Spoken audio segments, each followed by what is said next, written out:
Moa zany dia hitanao tsara fa fanaova soni mpiara-miasa amin'ny ministera fahasalamana sy retina hoe système des Nations Unies reo ataontsika mpiara-monina antoka ministera fahasalamana zany dia ao ny OMS, ao ny UNFPA, ao ny UNICEF, ao reo maro samihafa koa izay solonjana rety teny dia tena zavatra fanaovana soni tato zany dia fanaovana soni hoe PTA annuel le plan de travail annuel conjoint zany hoe miara-miasa tanteraka zany mpiara-monina antoka reto sy ny ministera miaraka mandrafitrasa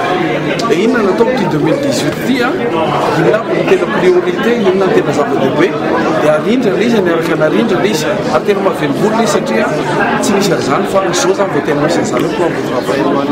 conjoint zany dia tena azo lazaina zany fa misy firaisan-kina ao moa zany misy an'le hoe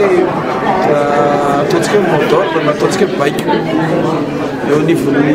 fikamban'ny fahasalamana hoe de l'œuvre azo hoanina hoe uni dans l'action zany hoe miray eo ampatametakarana ny asa dia izay mihitsy no atao tamin'ny alala zao fanaovana soniana PTA conjoint zao zava-dehibe izy satria hitanareo tao dia fiara-miasa zay misy volana fanjakana malagasy